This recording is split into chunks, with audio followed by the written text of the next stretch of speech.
เฮ็ดแท่งน้ำใหม่พี่น้องถังละ 2,000 ลิตรพู้นน่ะใหญ่กว่าอยู่เฮือน2 เท่าเสาโซ่พี่น้องติดกระเบื้องคนละครึ่งหนึ่งปูนครึ่งหนึ่งเสางามแห้งอีหลีบาดนี้บันไดทางขึ้นเฮือนพี่น้องป้าปูกระเบื้องปูกะโลแล้วบัดนี้ใส่กันลื่นคักแน่ทางเฮือนก็ได้ปูกะโลแล้วปูกระเบื้องปูพื้นคักแน่แล้วงามแห้งอีหลีบาดนี้โดยกราบทักทายสบายดีด้วยพี่น้องเด้อมื้อนี้ก็มาพบกับบ่าวเก่งคือเก่าพี่น้องเอ้ยมามื้อนี้ก็อยู่ทางเฮือนใหม่ลุงพามีนี่แหละพอดีมื้อนี้ได้โอกาสมาพี่น้องหลังจากที่บ่ได้มาโดนเติบล่ะได้มามื้อนี้ก็สิมาก็มาเอาเครื่องพี่น้องปะไว้นี่โดนแหละพี่น้องแต่โดนเติบแล้วปะไว้พอดีเครื่องทั้งน้าบ่าวน้องของแม่เพิ่นส่งมาแต่เวียงพุ่นแหละเพิ่นส่งมาให้แม่ทางบ้านพุ่นแหละบ่ฮู้ว่ามีหยังแน่แล้วก็มีโทรศัพท์เก่าคนใดหน่อยหนึ่งฝากไปให้ทั้งพ่อบ่เก่งนี่บ่ฮู้มีหยังแต่ว่าที่ฮู้ก็คือเพิ่นบอกเพิ่นแชทบอกว่ามีเกิบแต่อาจจะมีเครื่องทางในทั้งตัวอื่นนำทางในก็มี2แก๊สบ่เก่งแกะไปสากแล้วนำมีโทรศัพท์นั่นโทรศัพท์เก่าแล้วพี่น้องพอใช้ได้ส่งมาแต่วิยังป้าไว้พี่ดนนะพี่น้องจนบ่จื้อว่ายังหรือบ่ยังนะพอดีถึงช่วงน้องราตรีบ่สบายแน่ก็เลยบ่ได้มาก็มันใกล้อนุชิตทั้งพี่ก็เลยมาเวียกแน่ใกล้วันพักก็เลยเข้ามาเมียนนี่ก่อนเพราะว่ามันก็ขี่สลดมื้อห้าวๆเนี่ยก็หมุนบ่ได้จะเครื่องข้างในใส่กันตาก็ได้ก็เลยปะวันนี้ก่อนเลยได้โอกาสมาพี่น้องมาเมื่อนี้ก็เงียบๆเลยพี่น้องทางเฮือนก็ได้ทั้งพุ่นก็บ่ได้ยินเสียงสร้างเสียงหยังให้เฮือนอยู่พี่ก็มื้อนี้คือสิแม่นสร้างวันหยุดเนาะได้ยินเสียงรถเสียงลางยิบสมอยมื้อนี้เป็นวันเสาร์วันอาทิตย์แต่ว่าบ่ได้ยินเสียงรถ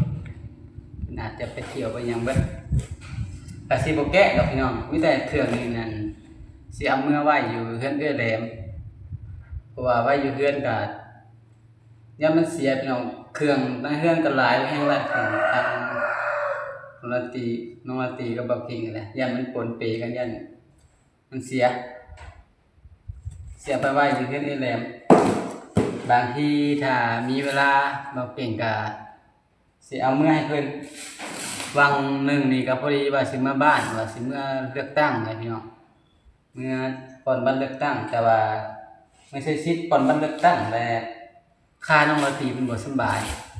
ก็เลยบ่ได้เมื่อปกติก็สิเมื่อแต่วันนี้แต่มันถึงช่วงเพิ่นยังบ่ทันคายยังบ่ขึ้นตัวอยู่ก็เลยสิเป็นหมู่เพิ่นก่อนแต่คันสิเมื่อกับเมื่อวานนี่พี่น้องมื้อนี้ก็พอดีป่นบัด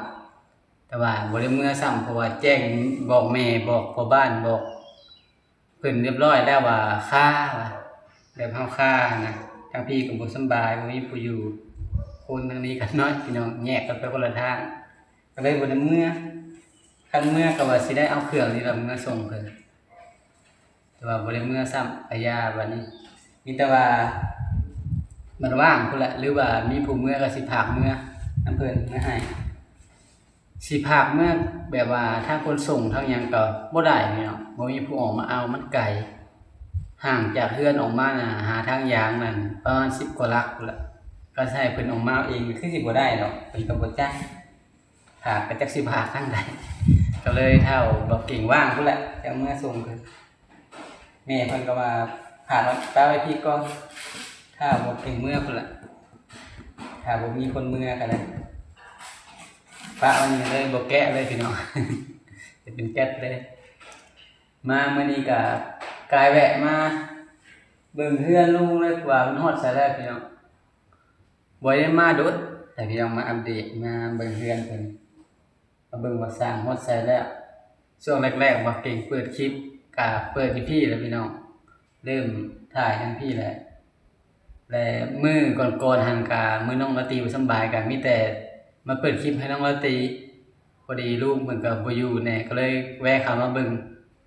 มาเบิ่งเครื่องเบิ่งของแล้วพี่น้องเพิ่นบ่อยู่ก็แวะเข้ามาเบิ่งเปลี่ยนกัน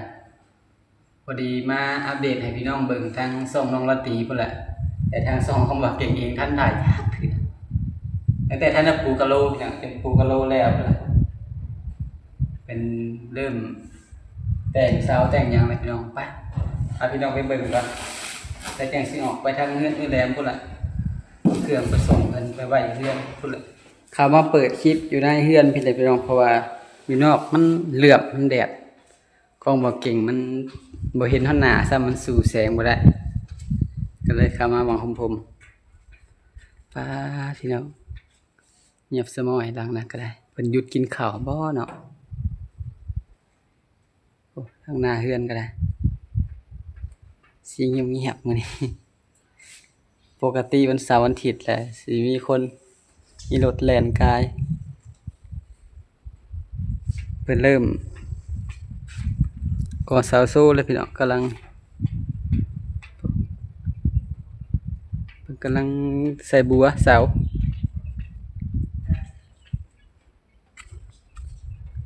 ทางนี้ติดกระโหลเลยพี่น้องติดกระเบื้องเลยได้ทางนี้เป็นแต่งเสางามบ่พี่น้องแต่งเสาโซ่หน้าบ้าน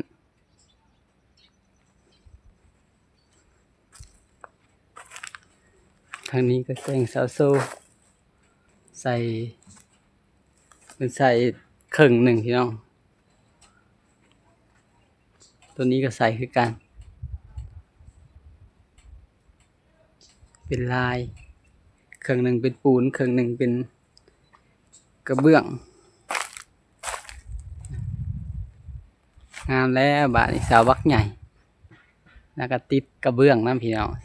ใส่บัวเสาคักแน่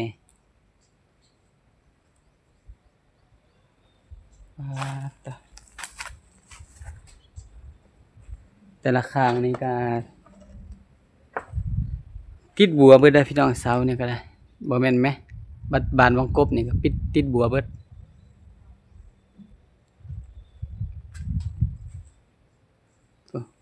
แม้แต่ส่องลมหรือว่าแก้วก็ติดเบิดเลยติดบัวเป็นสี่เหลี่ยมอ้อม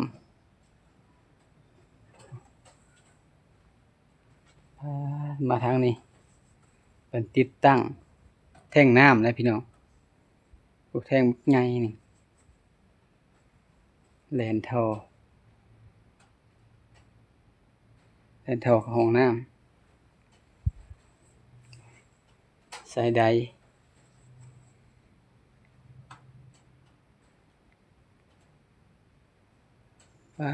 ต่อ2,000 ลิตรพี่น้องโมเมนต์ทางน้อยได้ทางบักใหญ่นี่เพิ่นกวบไว้มันตากแดดบ่ฮู้ว่าเพิ่นติดตั้งแล้วบ่เนาะ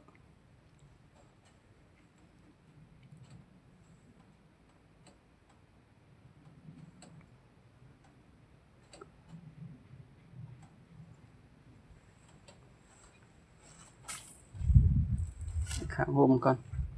ทางกระบักใหญ่พี่น้องจำสิใส่บาดนี้ดิบหัวบ่เก่งยืนก็เพียงแต่มื้อนี้ยังบักสูงหนึ่งปาตะคักระบาดนี่ในแทงน้ำแล้วยังล่ะพี่น้อง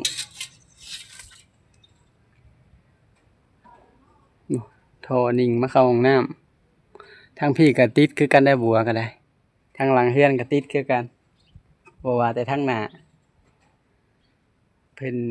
เทพื้นคักแน่เนาะสูงเติบมันจะฮอด20 เซนบ่เทขึ้นเทตีนมันตีนแทงน้ำใส่ปั๊มคักแน่ไว้ทางหลังบ้านพี่น้องพอดีมีส่งว่างทางอย่างหลายอยู่ก็บ่ได้กีดขวางหยังดอกพุยังประมาณ1.50 เมตรปลายส่งว่างอย่างไปข้างเฮือนหลังนี้ก็ได้ข้างนี้เพิ่นก็จงไว้กว้างเติบ2 เมตรปลายเพิ่นบ่จักทางพี่ก็สิเป็นเฮือนเนาะ พื่อนเพิ่นแถวนี้ก็ได้ห้องน้ำเพิ่นผู้ทางคนก็เฮือนแม่เฒ่าค่ำคืออัดประตูเฮือนอยู่หรือเพิ่นนอนอยู่ทางในอยู่ทางนั้นก็สร้างบ่ได้มาเฮ็ดบ่เนาะหรือเป็นผักเที่ยงงามทางนั้นก็ได้กำลังแต่งเสาโซ่คือกันใส่ตะนางใส่หยังคักแน่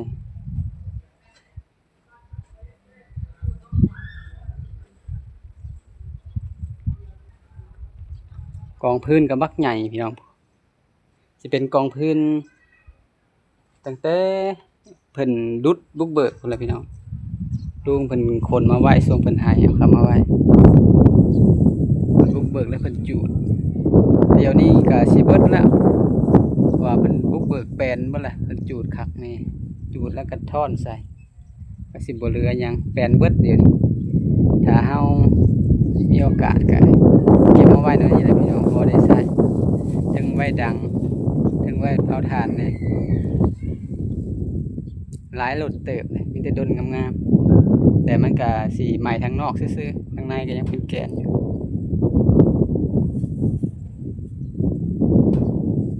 บันไดก็ได้บ่เก่งขึ้นดังพี่ปลดหย่างไปเลยพี่น้องลืมการลื่นคักแน่ได้พี่น้องการลื่นเป็นกำลังติดมามือก่อนมาเบิ่งเพิ่นกำลังเริ่มใส่มาวันนี้แล้วมาเบิ่งทางใน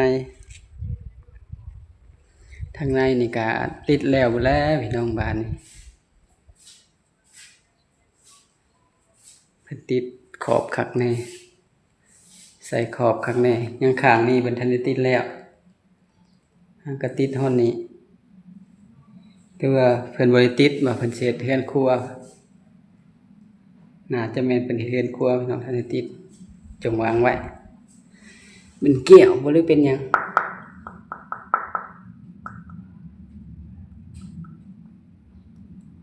ปูนบ่แม่นแก้ว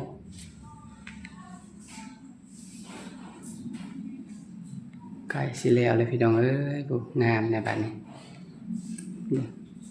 กระเบื้องปูพื้น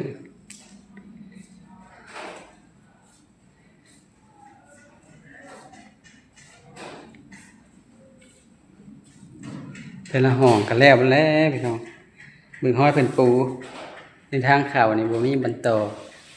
บ่มีบันตัดเนาะเพิ่นปูล่วงเขาเลยนี่ขอบคักนี่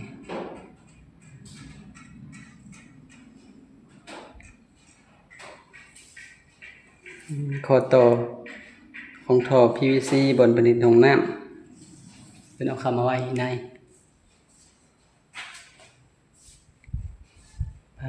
ต่องามเลยพี่น้องบ้าน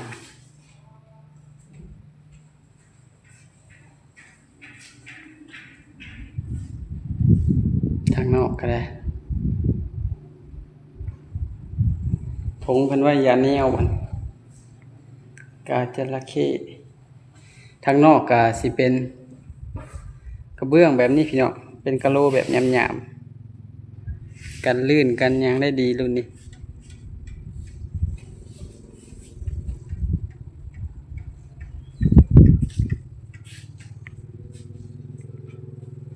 ติดคือกันทางนอกก็ได้เนียบคาง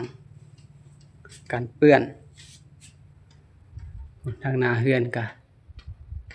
ติดบัวโซ่คักแน่ถึงกระจกแก้วถึงวงกบ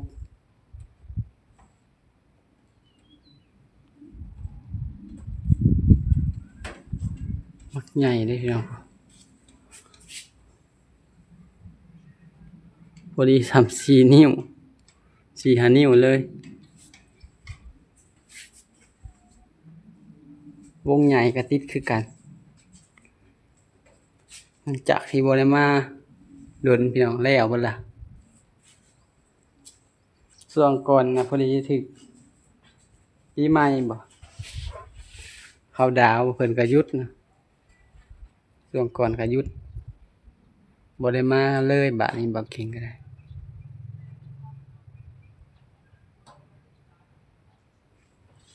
อยู่พี่แห้งใหญ่กว่าอยู่พุ่นเพราะว่าเป็นวงกลมใหญ่ทางเขาบัวก็สิใหญ่ขึ้นกว่า กาลายมังกรเด้อวงกลมก็ได้ลายแห่งโชคลาภ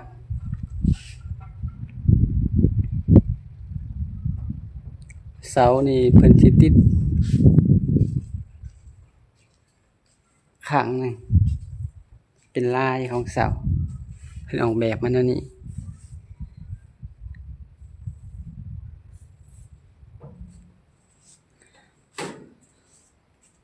สิเป็นกระเบื้องเป็นกะโหลข้างหนึงข้างหนึงเป็นปูนใส่บัวงามล่ะพี่น้องบ้านนี้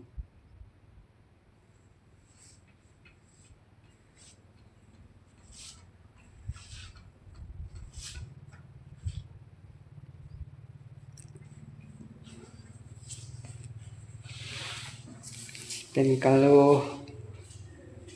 เพิ่นก็หลายแนวตัวแบบนี้ก็มี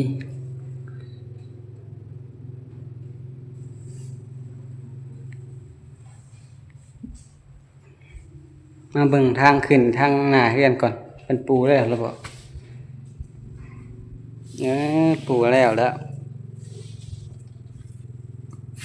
ติดกันลื่นคักแน่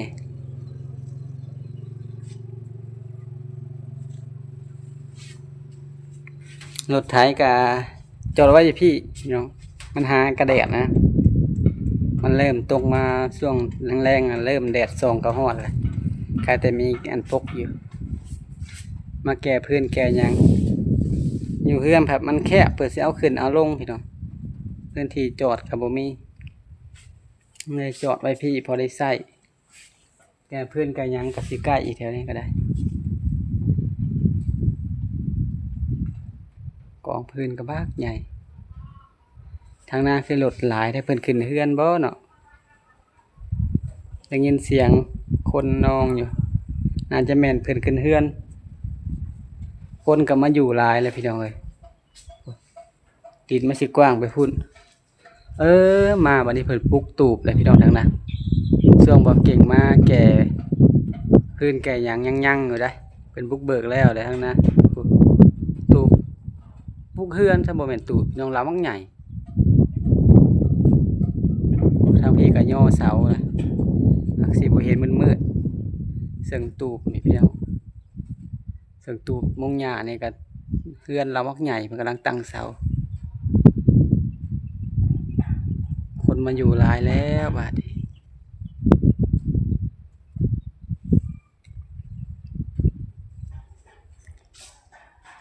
ไปลงน้ำพุ่นก่อนปลดเกือบไปพุ่นมาบาดนี่เลี้ยวไปหลายอย่างเลยพี่น้องตั้งแต่เฮือนครัวนี่บ่ฮู้เพิ่นสิใส่แนวใดกะโหลทั้งหลังสิเป็นลายแบบนี้คล้ายคือหินอ่อนสิบ่คือกันได้กับสันเทิงพี่น้องสันเทิงสิออกแบบควันกอกยานะเป็นลายขี้เถ้าแบบตัวนี้เป็นแบบโมดหินอ่อนหินหยังก็งามคนละแบบถึงแสงแดดพอดีเหลี่ยมบางมองพี่น้องกระเซินท่านได้เสร็จเด้พี่น้อง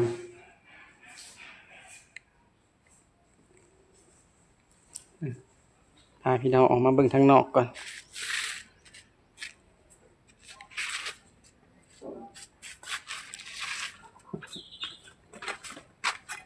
กองเพิ่นก็ได้จะต้นใหญ่ๆหามขึ้นรถก็ได้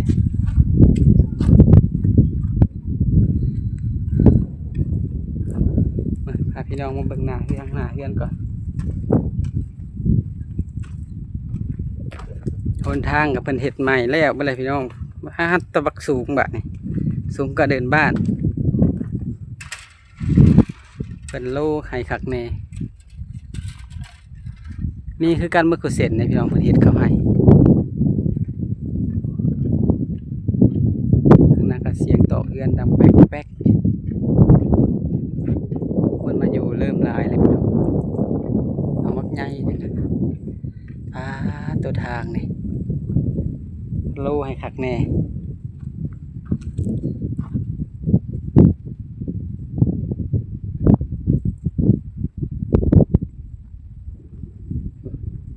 ทางหน้าสิเห็นเบิดเลยเสาโซพี่น้อง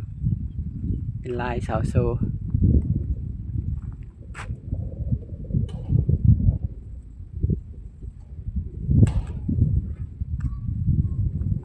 งามแล้วบาดงามกว่าเก่าใส่เสาโซขึ้นไปให้งาม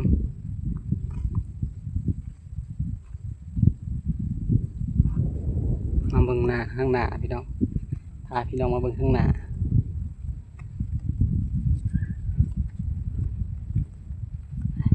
กลับกระแพงในก่อนแดดพี่น้องคล้ายแต่มีลมอยู่ประตูก็อยากพี่แล้วตั้งแต่ข้าวเขาเก่งเห็ดกลางคืนเลยผมมีเวลาส่วงก่อนถ้ากันตกกลางคืนก็น้องนาตีพอได้หมัดใส่ก่อนไว้พอได้ขังป้าเป็นยังนะมักเล่นบ่พี่น้องสมาดุกก็แล้วเถอะมาสุดก่อนยังมันหมักน้อยๆนะบบปานนี่มาบาดนี้กระเต็กนี่น้องใส่ต่ำนี่เนาะถามว่าคงมันพิลึกแท้ตัวมังยังไงโมเมนต์ต้นเดียวได้พี่น้องพี่ทั้งพี่ก็มีว่าตัวนี้เกิดบนดินก็เพลินวันละครึ่งลูกเลยจะมักเล่นเพื่อนปนีกับเพิ่นยุดกินข้าวจ้ะวะ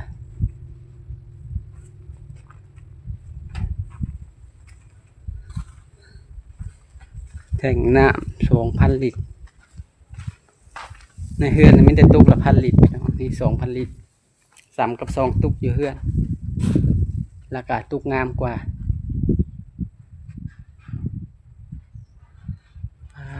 ตัวชับสีใสงามไปนี่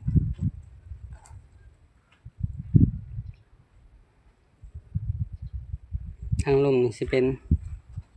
หอนห้องน้ำเห็นเพิ่นทมล่ะจักใส่ยังคักแน่ใส่ปั๊มเวลาเฮาใส่น้ำห้อนใส่บัวใส่ยังมันอาบน้ำยังมันก็สบายพี่น้องบ้านนี่แต่เฮาเสียบเปิดไพ่แล้วมันก็ไดขึ้นดันน้ำไปให้โดยมีแต่คลิปนี้แบบเก่งกับสิขอตัวจบคลิปลงเพียงเท่านี้พี่น้องเด้อเป็นจังใดก็ฝากติดตามรับชมฝากกดไลค์กดแชร์ขอความโฆษณาให้ได้เด้อพี่น้องเด้อโดยสำหรับคลิปนี้ขอกล่าวคำว่าสบายดีเด้อพี่น้อง